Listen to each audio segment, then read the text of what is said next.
An Apple a Day by Hyperme. Chapter 10. L, Watari entered the room after knocking on the door. are you awake? The detective stirred from his awkward position on his chair. He rubbed his eyes and looked groggily at the elder man. Today is Tuesday, He said, pouring a cup of coffee to help I'll wake up. I believe you know what that means. Today is my date with Raito-kun. Al nodded, slowly reviving. Today is the last day of our bet. Watari wordlessly handed him the cup of coffee, sugar already input. Watari, do you think I can win this? Do you think I can make Raito-kun fall in love with me? This is rare of you, asking somebody for that opinion. Lel's eyes widened a bit, as if in shock. He bit his thumb and looked down at the reflection of himself in the coffee. You are right, Watari. This is different. Please excuse me. Watari smiled and handed him an eclair from the tray. I believe you will do just fine, El. You can do this. El stared at the pastry before taking it. He looked up at Watari's encouraging smile. Thank you, Watari. Now, enough moping around. You've got to get ready for your date. Watari said, walking toward the windows and yanking open the curtains. The sunshine struck El's eyes harshly. This is a beautiful day outside, a perfect day for a date. Come and see for yourself, Ryozaki. It would be beneficial for my eyes' sake if you would warn me before flinging the curtains open, El muttered, blinking in the sunlight. It wouldn't have to be beneficial if you did your eyes a favor and don't force them to look at a computer screen in complete darkness for 3 days straight, the old man countered. Do you have any idea what you are planning to do with Yagami-sensei today? Absolutely none. What have you been doing in the past 3 days in the dark, then? He asked in disbelief. Stalking Yagami-sensei through straight cameras? El bit his thumb, trying to seem as innocent as possible. You're just as good as Raito-kun at figuring me out. I must be losing my skills.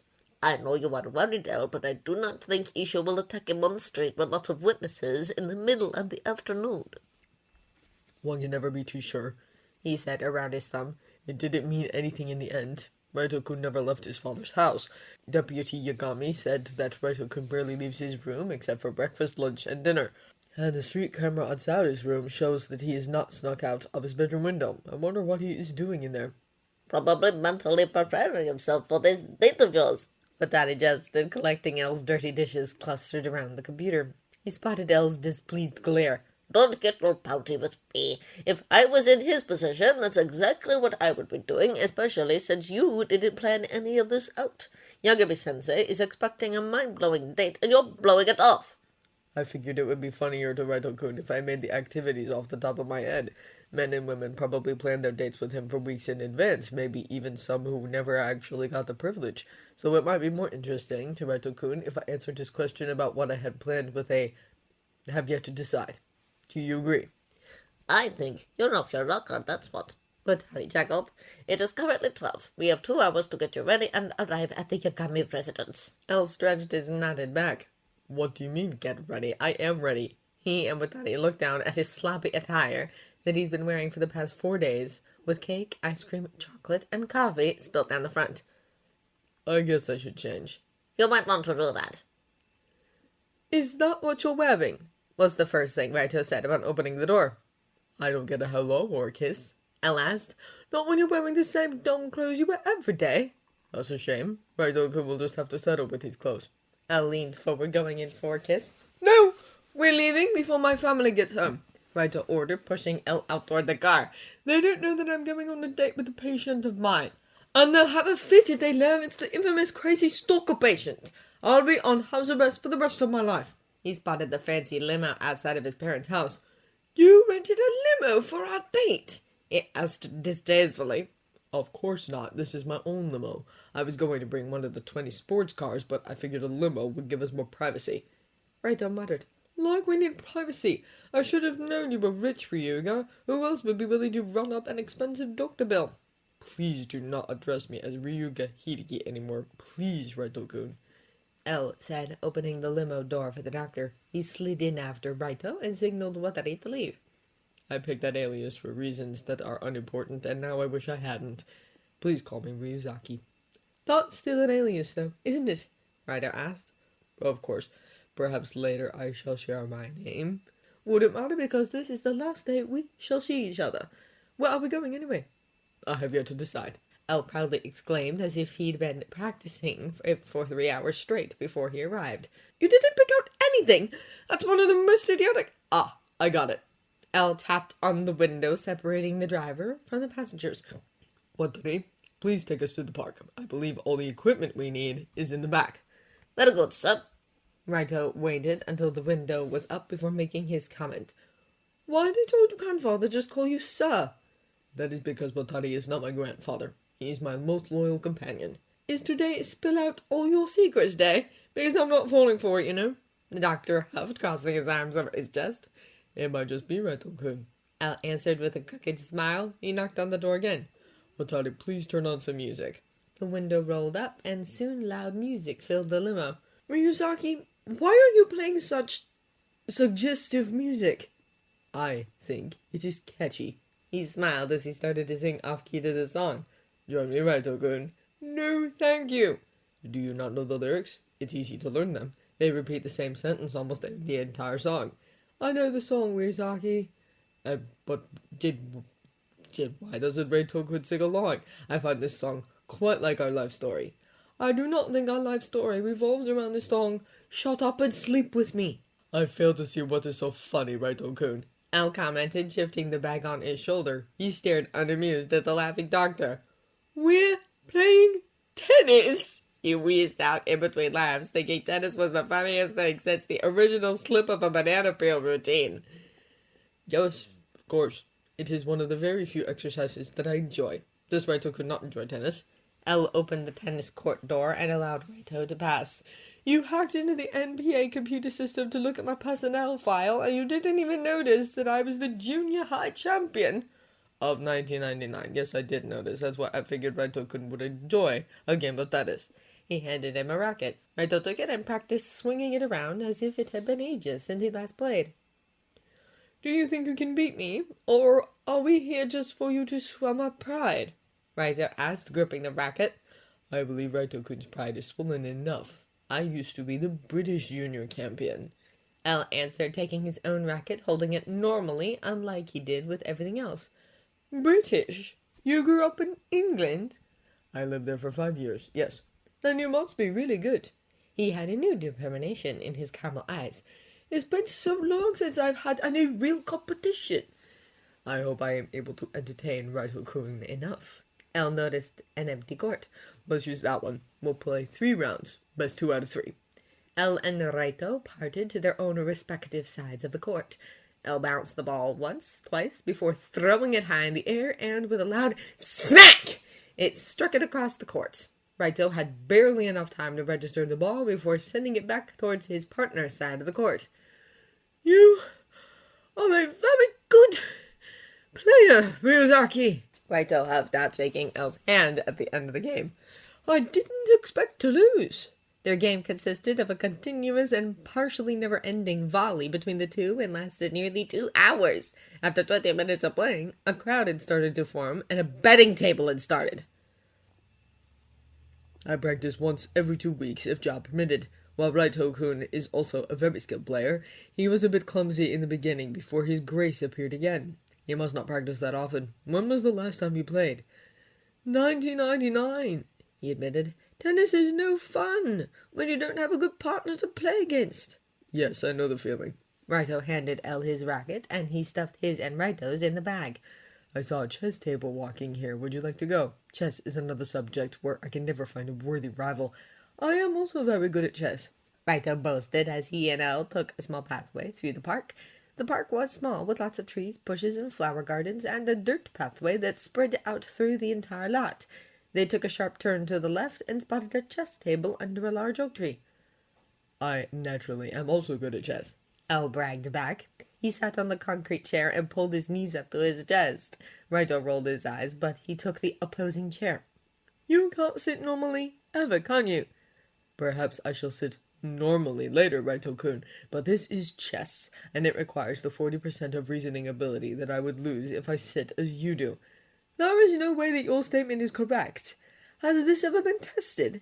Is actually proved that if you don't sit like a freak, you'll lose 40% of your reasoning ability? Actually, yes, he answered, pulling out the chess set from the drawer of the table.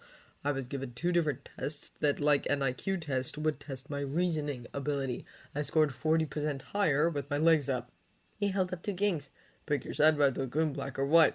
Raito plucked the black one from his fingers. Black, Raito-kun, how interesting. I failed to see how it's interesting. It's black. I figured you would like the white one because it matches your shirt. The main reason why I like white is because it goes first. Another motto of mine is, he who moves first always wins.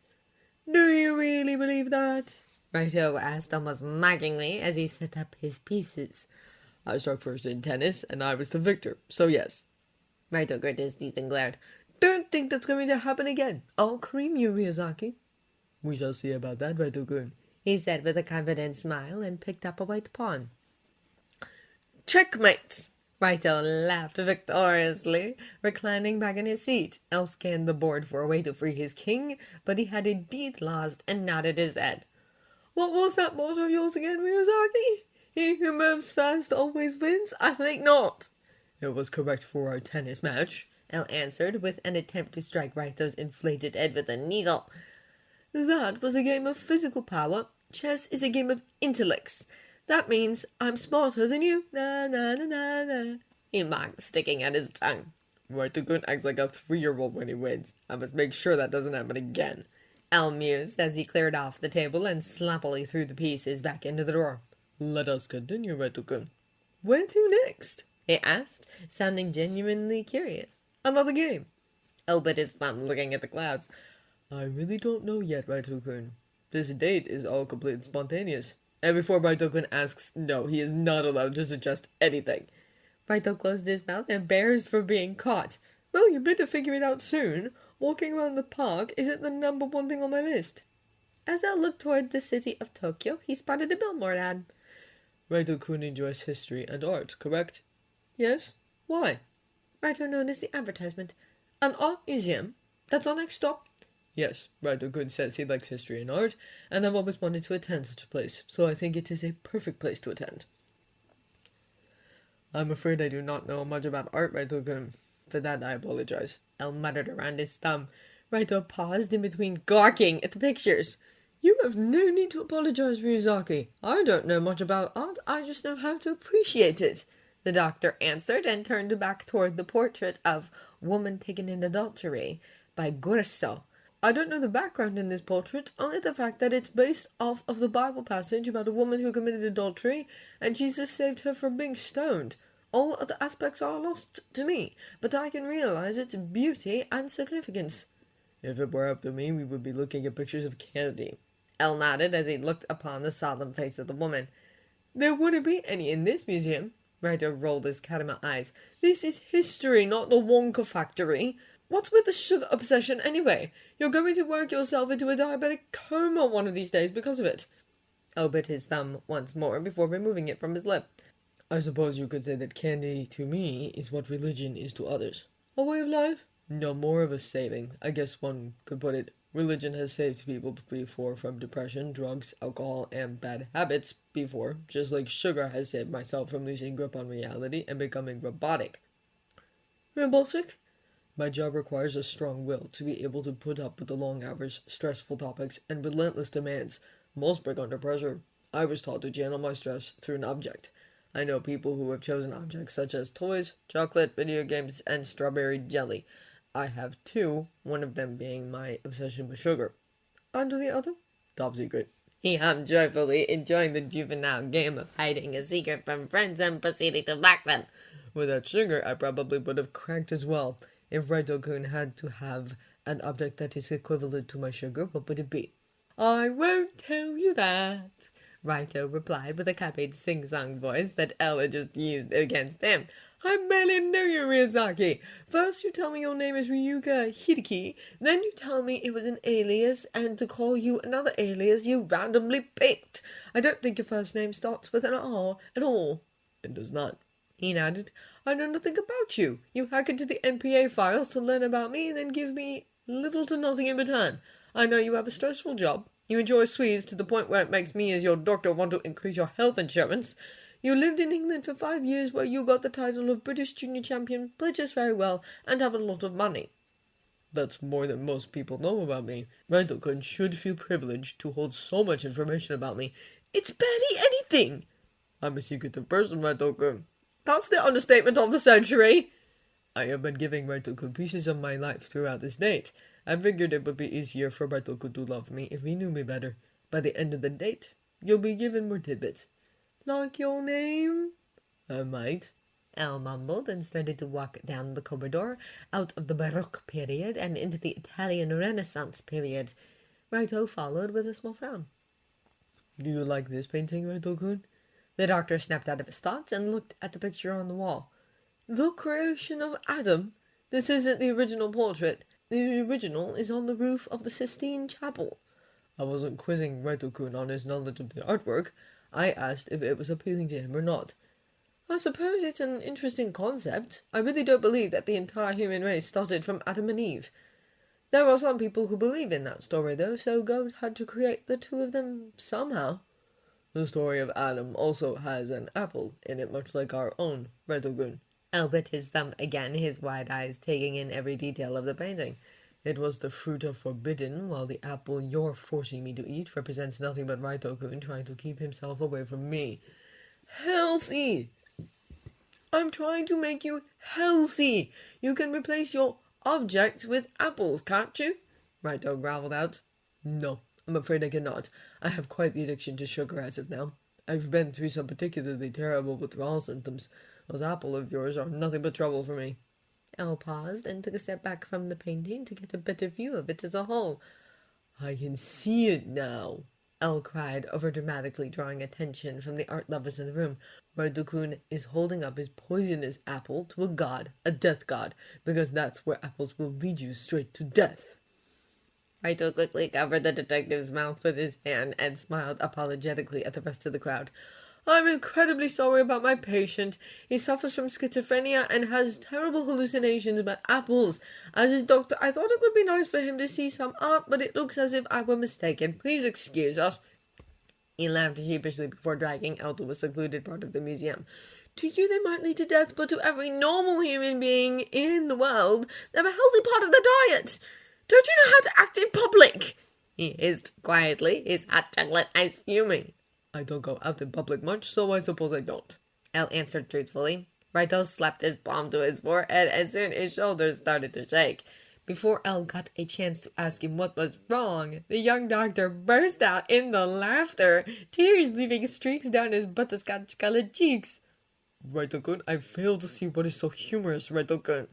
Here I am, a gorgeous, wealthy doctor who could get anybody I wanted on a date with an awkward social retard who I know absolutely nothing about, including his own name and job. Raito laughed, wiping away a tear. Once again, I see no humor in our situation, Raito-kun. He pouted at the doctor's adjectives of him. I do not find myself to be awkward. I do not find myself to be an awkward social retard. If you knew how people normally act and then take a step back to see how you behave, you'll see a big difference. Raito snickered, trying to stop his impolite laughter. I'm sorry, Miyazaki. I didn't mean to act so cruelly. I shouldn't have laughed at you. It is quite all right, Raito-kun. I am used to it, I suppose.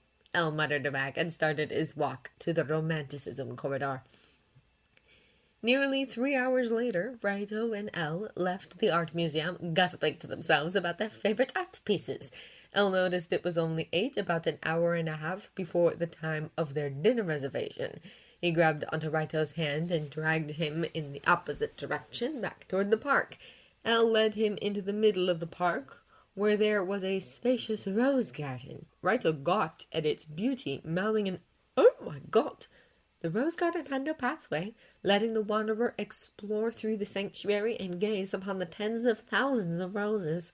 Bushes upon bushes lined around and throughout the garden, with bright roses peeking out of the green. Archways with rose vines crawling up them led into the garden. The setting sun set an eerie glow among the flowers. Do you like it? Elle asked quietly, even though they were the only ones there. I used to go to rose gardens when I was little. They are exceptionally beautiful at sunrise and sunset. Raito silently nodded. Elle smiled and took the doctor's silence as an invitation to wrap his skinny arms around them. Miyazaki? Raito asked in surprise. El moved his lips towards Raito's ear and nibbled gently. Raito-kun, he whispered seductively. You're it! Raito barely had time to register what El was doing before he felt a tap at his shoulder and saw the detective running further into the rose garden. Ryuzaki! Raito yelled after him. I refuse to play this childish game with you! Raito-kun does not need to act so poised in an empty park. El teased, just getting to a stop. Surely he could drop his pride and play a simple game of tag with me. Why would I do that? He asked, crossing his arms over his chest. Tag is such a juvenile game. I haven't played tag since I was 5. El smiled at him. I have never played tag before. Raito's eyes widened a bit, as if the tidbit of information the detective gave him actually struck a chord inside of him. El saw that flicker of consideration and drew it out farther by sticking his tongue out playfully at him. Raito-kun believes he cannot do it. He doesn't think he'll be able to catch me. It must be like a sloth, so lazy and slow. Oh shit! With that, El sped away from a charging Raito. Get back here, Ryuzaki, and say that to my face! Raito-kun will hurt me if I do, so I must keep running. Don't think jumping over rose bushes will give you any lead. I'm just as good of a runner as you are. Raito-kun is faster than I hoped he was. This is rather unfortunate. Yeah, for you it is. Al leapt over a rose bush, only to get the hem of his jeans caught on a thorn. He tugged at it furiously, but Raito was too close behind him, so close the doctor didn't have enough reaction time to avoid him. As he jumped over the bush, he collided into El, and the jeans ripped, causing the detective to fall off balance. They tumbled down a small hill and landed in a heap of tangled limbs at the bottom. Raito's caramel eyes widened when he noticed the position they were in. El on top of him, lying in between his spread-out legs, and his hands were around his waist. If the doctor didn't know any better, he would have thought that El did this on purpose. Raito removed his own hands from El's neck and pushed on his chest. Get off, Ryuzaki! El grabbed Raito's hands and rolled off of him, but leaned in close to his body. He held their hands together and intertwined their fingers, holding them over his heart. El laid his head on Raito's shoulder and sighed contentedly. I hope Raito-kun does not mind if we stay like this for just a moment. I have never been to a rose garden with someone before, despite how many times I have been to one, and never realized how enjoyable it is. Raito continued to struggle for a short time before he gave up completely. He stared absent-mindedly into the darkening sky. Did you go to rose gardens in England? Yes, they are quite popular there, and there was one near the place I stayed in. It was much larger and grander than this one, and it is the only thing I miss about England. You said you went there alone? Raito-kun is full of questions today. El chuckled. It's because you never mentioned anything about your past until today, and I'm simply taking the opportunity and running with it, Raito answered. Yes, you have a point, he muttered as he started to play with the hem of the doctor's shirt. I stayed in an orphanage while I was in England. The other kids there were very intelligent, although not nearly as much as myself, and quite rude. They saw my small frame, large eyes, odd hair, dark circles, bad posture, simple clothes, and terrible social skills as a sign of weakness, and proceeded to remind me of my flaws over and over again. I often escaped to the rose garden only 5 blocks down the road whenever I could, with a large book of Shakespeare or Charles Dickens. Since I had to attend school at the orphanage, the only times I was able to visit my rose garden was at sunrise and sunset. Raito kept his mouth closed, and El appreciated it. He didn't need to hear any apologies for the past from someone who had no affiliation with it whatsoever. They stayed as they were, watching the sunset until they could barely see the bushes on top of the hill. El pushed himself up first, standing up and brushing the dirt off of his pants. He held his hand out to Raito, but he was denied. The dinner reservations are in about half an hour. It should take us about 24 minutes to walk there from here. Ready to leave? Raito nodded and followed El up the hill and out of the rose garden. El smiled to himself as he noticed the doctor glancing backwards at the garden before it was out of sight. I really can't accept this, Ryuzaki, Raito said in astonishment. He shook his head. I really cannot allow this. It's my treat, Raito-kun. Did you look at these prices? Raito shoved the menu in front of his face. Look at these. The cheapest entree is $80. Why did you take me somewhere so expensive? I would have been fine with the McDonald's or an Arby's. Raito-kun is too good for a McDonald's or an Arby's. El consoled, pushing the menu back toward the doctor. I am not in any way in need of money, Raito-kun. Affordability is none of your concern. We are at the most expensive and fanciest restaurant in Japan, sitting in the private exclusive room that's used only for major politicians and celebrities. And you're sitting like an ape, like usual. As I said, Raito-kun, affordability is none of your concern, and please do not mock my sitting position. But no buts, Raito-kun. The waiter will be here soon. If you don't decide, then I will. As if on cue, the waiter appeared, a perfected fixed smile plastered on his face. Good evening, gentlemen. My name is Megumi, and I will be your waiter for this evening. May I start you off with some drinks? Raito looked down at the beverage section and visibly winced at the prices. Water, please. Megumi wrote it down and looked at Elle. A strawberry daiquiri, but with Sprite instead of rum. A virgin, then? The waiter laughed, writing down the order. Elle smirked at Raito and licked his lips. I like them virgins. The waiter laughed again and took his leave. Raito shocked the detective a dirty glare. You bastard, what makes you think I'm a virgin? Just a silly little hunch. Elle winked.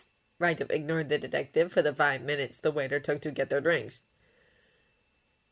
Did you decide, or do you need more time? Megumi asked, flipping out his little notebook. I'll have the roasted salmon with chipotle and horseradish crust, please. Raito answered, handing over his menu to the waiter.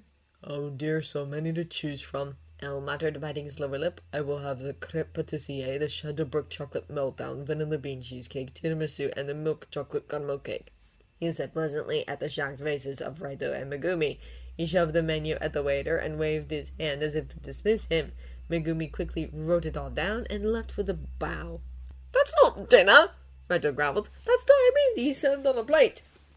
As much as I appreciate Raito-kun as my doctor, we are on a date, not at a health convention. Raito didn't give in and glared. Will Raito-kun feel better if we switch the subject? I am not going to switch the subject. Ryuzaki, your health is in great danger. Just think of all those calories and fat and... Raito-kun, you need to learn how to stop working and enjoy the moment. Elle commented, taking a sip of his strawberry daiquiri. This is good. Ryuzaki! Yes. Can you at least eat one thing healthy today? I am having a strawberry daiquiri, Raito-kun, and it's a virgin. He took another sip. In fact, maybe I'll have another. Raito sighed, frustrated. Has Raito-kun's father told him any more about the case he is working on? The doctor looked up, blinking. The case? No, he hasn't really. He mentioned that there was another victim about a week ago. Does Raito-kun know anything about that victim? Raito shook his head. The victim had died of blood loss. He had freeze, electrical, and chemical burnt holes, and holes removed by a scalpel. They were on his penis and on his back. The holes on his back were the ones that concerned me the most. They spelled out a message. The holes were arranged in a picture of a night scene with a moon and a crucifix. Moon, night, God. Raito Yagami, Raito whispered, eyes wide. Elle nodded. So, I'm the next victim? I currently hope not, Raito-kun. No other victim has appeared between then and now, but I've been keeping a close eye on you. How? How are you watching me, and why do you know all of this information? To put it simply, Raito-kun, I am Elle. Raito's mouth fell open, and it was all Elle could do to not snicker. Elle? The world's greatest detective? You? That's... He paused. Then you're the bastard who got me in trouble with my father! It worked out in the long run, Elle muttered, biting his thumb. I have received a report only this morning that there was a break-in at your old apartment. What? Why didn't I know about this sooner?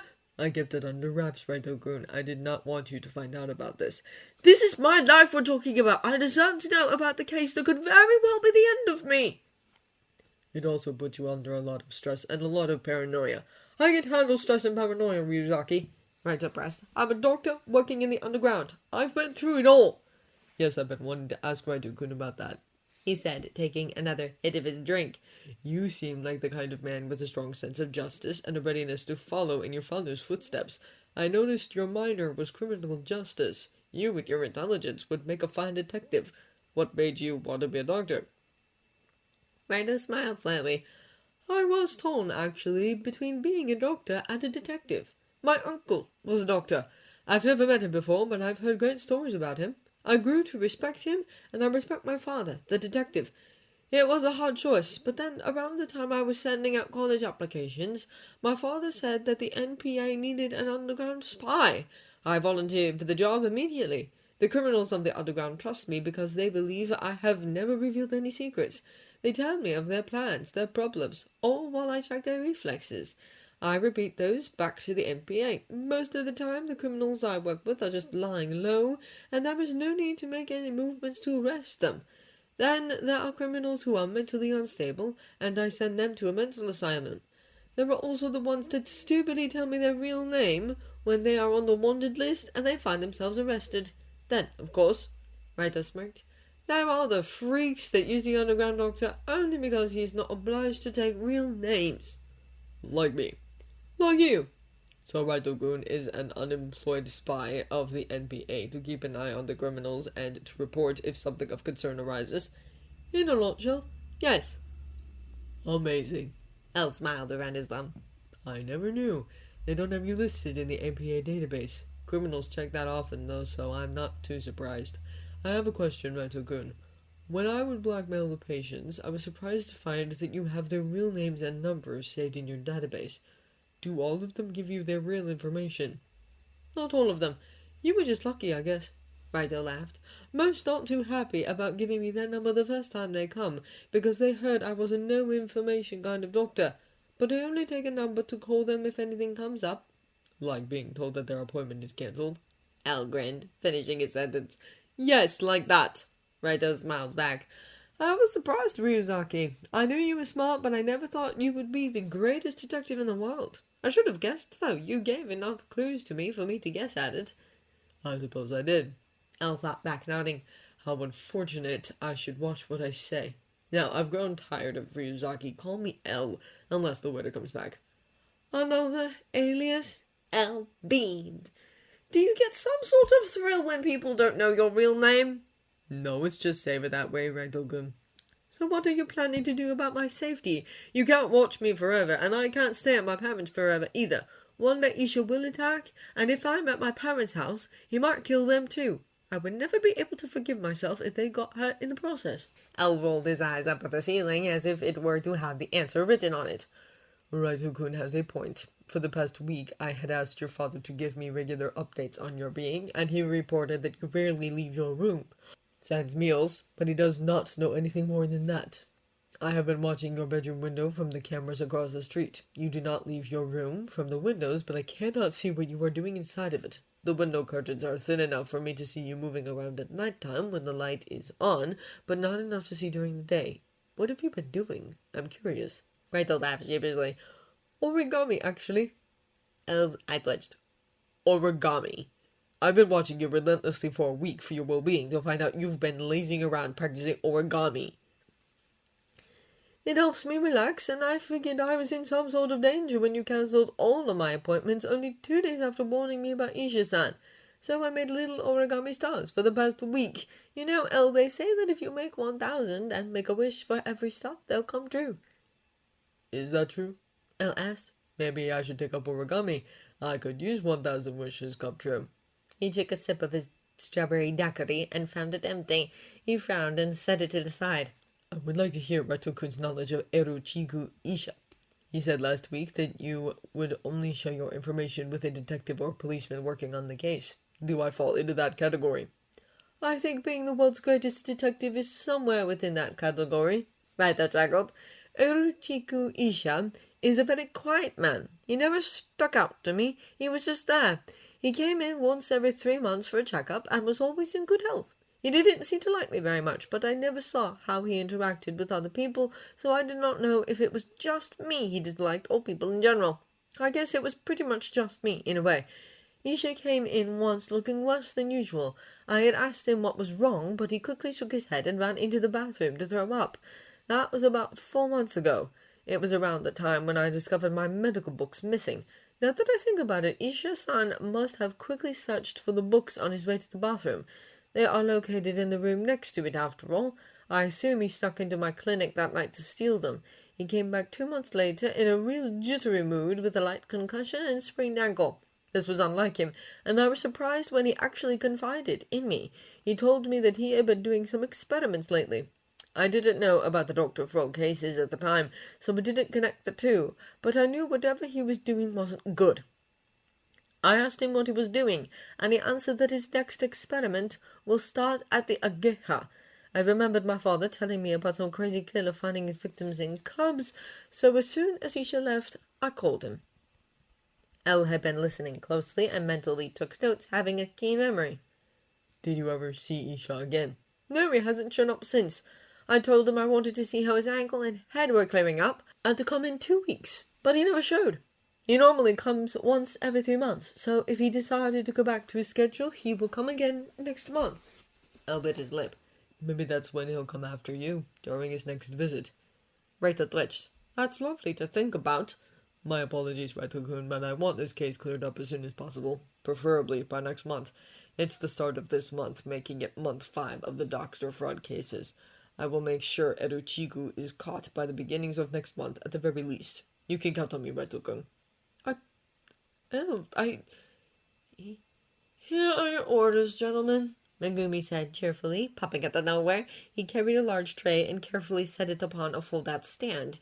He placed Raito's salmon down with a warning that it was very hot. Megumi then moved to Elle and handed off all 5 dishes. He bowed and left them alone.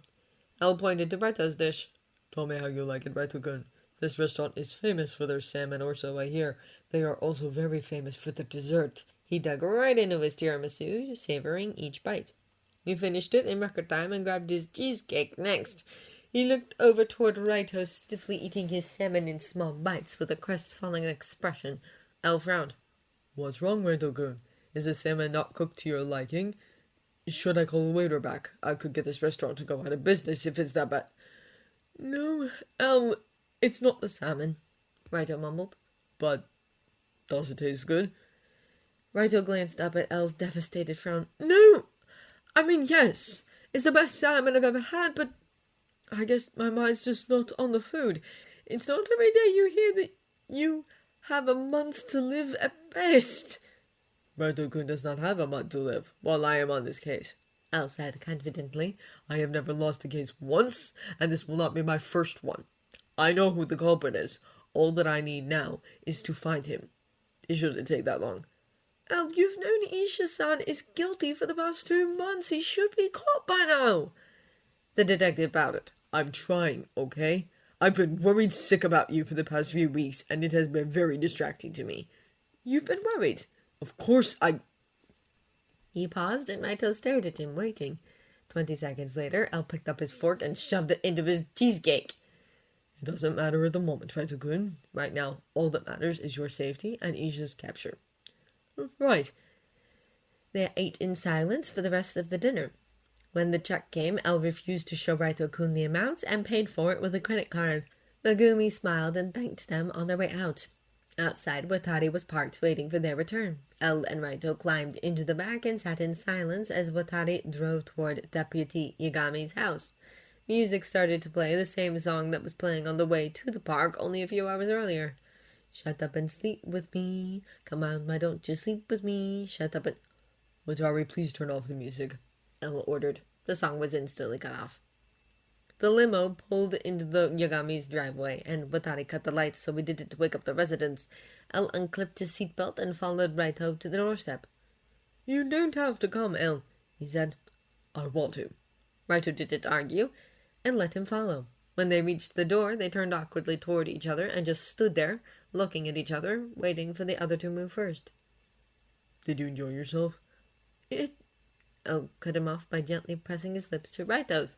He closed his eyes and waited for Raito to either pull him in, whispering he needed and loved him just as much as Elle does, or push him away and slam the door in his face. But Raito didn't either. He stood there dumbfounded, as if this was the first time they had ever kissed, and it was completely unexpected. They stood that way for about 6 seconds before Elle's cell phone went off. Elle pulled back, frowning. Raito stared at the detective, caramel eyes wide, and his cotton candy lips moist. Elle pressed a button on his cell phone. That was my alarm, Raito-kun. It is now midnight, Wednesday. The bet is over. You have won, Raito-kun. You did not kiss back. As promised, I will stay away from your office and eat apples. As they say, an apple a day will keep the doctor away. Al smiled sadly. Goodbye then, Raito-kun. He took a step back and walked to his limo. He climbed in and signaled Watari to leave. As the limo pulled out of the driveway and down the street, Al dared himself to look back at the doctor, only to find Raito exactly where he had left him.